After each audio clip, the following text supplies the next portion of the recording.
Well, time to return to X30 Junior, and it's time for the penultimate qualifying heat of the opening round of the 2024 Yami Series Benelux season. Let's have a look at the grid. Louis Bazire and Tig Buckley will be on the front row. Devon Hagelin and Julien Servillo will be on row 2, ahead of Anthony Bongartz and Jason Braulich, completing the top 3 rows. Jorn Helder and Aaron Vida will be on row 4. Completing the top 10, it's an all-Belgian row 5 is Hervé Bourlard and Arthur Huang, with Henry Carter and Scott Riley completing the top 6 rows. Timeo Riflat and Lucas Berlizari round out row number 7 ahead of Arthur Matagne and Bing van Schijndel from the Netherlands. Senna Pessel and Manoir Charbonnier will be ahead of Antoine Duval and Melle Taylor, who completes the top 20. Aurelio Giustinelli, Ben Gotts, Days Van House, Timothée Lahussine, Pepin Steiger, Mathis Londen, Nathan Best, Mohamed El Bouzaki, Maxime Linders, Vigo Moons. They round out the top 30 positions, and completing the 34 who will start. The 35th driver, Maxime Huber, will not. Emi Epi Makiuro from Finland, followed by Veikko Hannonen, so an all-finish, row number 16. With Scholte Vries and Sverre Linden completing the 34 drivers that will be in action. So after this one, the fates of the drivers in this particular heat will be decided pending judicial and technical matters. Post-session, we've got another total of around about 22, 23 minutes, give or take, of the 2 combined heats. But a big thank you to everyone that is continuing to watch on the Yami Series Benelux YouTube channel. Thank you so much to everyone that has managed to get the channel over 1,000 subscribers. They keep on climbing. Thank you so much for your enthusiasm, your likes, your sharing on the respective Instagram reels or Facebook pages or wherever you're sharing it. Thank you so much. It means so much to us here at the team at Yami Series Benelux. But we have got one that has stopped on the entrance towards Chemin de Fer. Everybody else... looks like that card is now getting going again. Didn't really pick out the number. Might have been... it started with a 1-6. Not too sure if it might have been Emi Epi Makiuro or Veikko Hannonen from Finland, but we'll find out. But it's Bazire and Buckley on the front row, and these two have been battling at the sharp end of this field all the way through yesterday and today. But it's going to be a decisive one on who picks up the win in X30 Junior Heat 5 A versus D. The conditions are definitely a bit more in the driver's favour. There's still a lot of standing water on the circuit. The moisture is not going to be conducive, but let's see how things transpire. The drivers exit out of the final corner here in Mariembourg, and as their fates will be sealed as who will be promoted to the A final, and who will be promoted to who will be down in the B final a little bit later on. The red lights are ignited on the starting gantry for the penultimate time in the qualifying heats for Junior X30 this weekend for the first of 5 rounds for 2024. Into the tram lines. They accelerate, revs rise, lights are on, lights are out, we're underway, and a good start by Bazire from the front row. A big plume of exhaust smoke as they launch off the lines. And Tig Buckley decided to go towards the outside through at turn number 1. It's getting a bit too close for comfort. I think Bazire has lost the lead. He has lost the lead as they head through into turn 2 for the first time. Bazire is a little bit further down than he would have liked. There is a new leader making their way out of turn number 4 as the first lap gets underway here in this penultimate X30 Junior Heat. On est donc parti pour cette avant-dernière manche qualificative de la catégorie X30 Junior avec le groupe A face au groupe D et le départ qui a été le mieux abordé par un certain Jorn Helder, il me semble. C'est lui qui visiblement a été prendre les commandes de la course là-bas, alors qu'on avait Louis Bazire et Tig Buckley qui étaient en première ligne, mais c'est finalement Jorn Helder qui a pris les commandes de cette course. Il va d'ailleurs boucler le premier tour d'ici quelques instants en tête de la course. Confirmation d'ici quelques instants. Voilà, c'est fait. Le premier tour avec en tête Jorn Helder qui emmène avec lui Tad Buckley et Julian Sorvillo. Devon Hackelen est quatrième devant Louis Baziret. Début de course difficile pour le poleman qui se retrouve là même en bagarre pour la 6e position parce qu'Anthony Bongart était sur le point de l'attaquer. Et je pense qu'il est même passé Anthony Bongart à la 5e position. Donc Louis Baziret effectivement dans une posture un peu compliquée. Jorn Elder sous la menace désormais de Tad Buckley et de Julian Sorvillo. Julian Sorvillo, c'est peut-être un des pilotes qui se sent le plus à l'aise dans ces conditions un peu changeantes et en tout cas un peu plus humides. Mais tout à l'heure, il avait été contraint à l'abandon suite à un problème mécanique. Et Julian Sorvillo qui tente donc ici de sauver les meubles en espérant aller pourquoi pas décrocher une place d'honneur, pourquoi pas la victoire dans cette manche qualificative. En attendant, nouveau tour bouclé pour Jorn Elder en tête de cette course. Tad Buckley qui est derrière, il va pouvoir profiter de l'aspiration. Est-ce que ce sera suffisant pour peut-être porter une attaque au niveau du 2e virage? On voit que la trajectoire est de plus en plus sèche sur ce karting des Fagnes de Mariembourg. D'ailleurs, information importante, du côté de la pré-grille, avant de rentrer en pré-grille, les pilotes de l'autre groupe junior étaient en train de mettre les pneus slick. Donc ça donne un petit peu la tendance. Attention, drapeau jaune ici pour une partie du circuit. Et en attendant, toujours ce top 3 avec Jorn Elder, Tad Buckley et Julian Sorvillo en tête de la course. Great battle between the top 3 and into Chemin de Fer. Tig Buckley wrestling with the steering wheel, gets through, cuts off the door for Jorn Elder to try and get back through, and so does Julian Sorvillo get through. So it's a change in one corner. Get this, one corner, Chemin de Fer, the exit. Jorn Elder drops down from 1st to 3rd and now has a 2-time qualifying heat winner right up his exhaust pipe. That is the 108 of Devon Hagelin from the Netherlands. But Buckley is going to lead us across the line to complete another lap with just under 6.5 minutes to go. Very interesting point you made there, that there is a dry line starting to form, so don't be at all surprised if a junior X30 driver in the next heat might decide slicks could be the optimum. But Tig Buckley has set the fastest lap of the race previously on lap 2, a 1 minute 10.075. We've got just over 6 minutes to go, but Buckley trying to get away from Julian Sorvillo, and then of course Jorn Elder was holding on to the lead for the briefest of moments, and then it all quickly evaporated into the atmosphere. And then again going through into Chemin de Fer, this time Julian Sorvillo managing to look up the inside of Tig Buckley.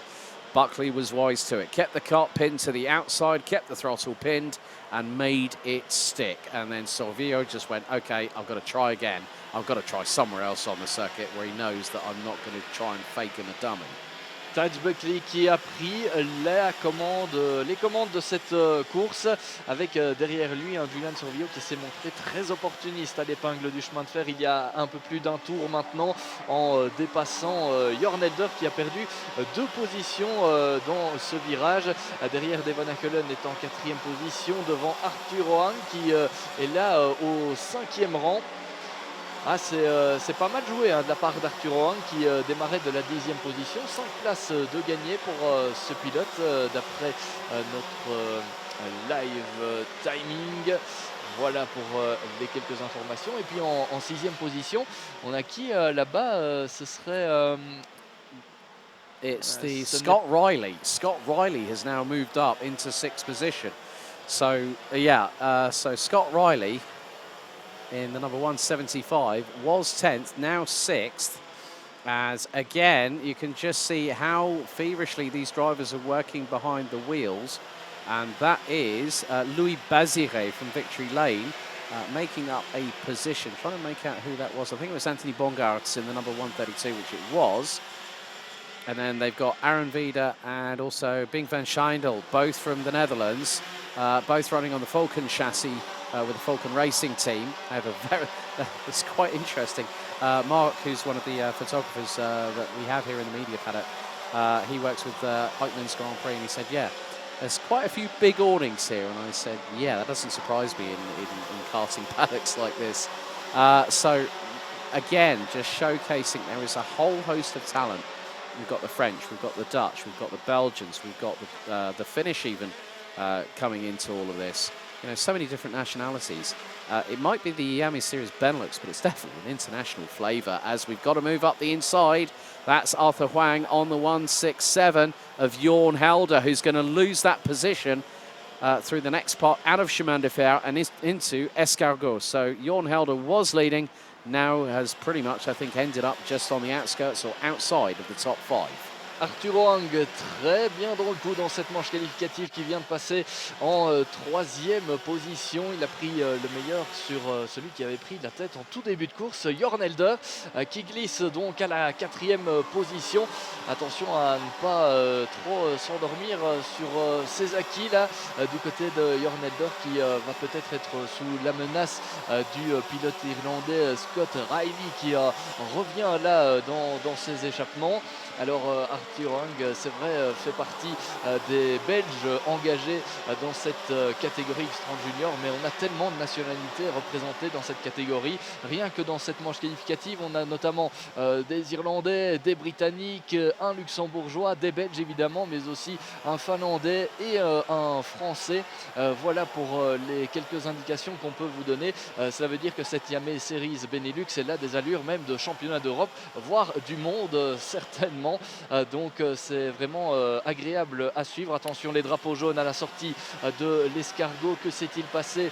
Peut-être un pilote en difficulté dans l'avant-dernier virage. Ouais, c'est un pilote là qui s'est fait visiblement surprendre ou accrocher un peu plus tôt dans cette manche qualificative. En attendant, Tad Buckley continue de mener la danse et de s'en aller. Le numéro 130. Anthony, Raphaël Bourlard. Yeah. The funny thing is that he actually came up last night and said, I need to change my first name. So Raphaël Bourlard out of the race. A real shame for the 130, who at one point was running close to the top 10. But Ty Buckley, again, just these mixed conditions. You know, you've got an ever-drying track. You've also got the fact of a track that has evolved over the course of the day. Rubber's being laid down. Look at that dry line now. It was glistening a little bit earlier on. Now it's looking like the sheen has been taken off. The wet weather tyres are doing their job and helping drivers to get grip.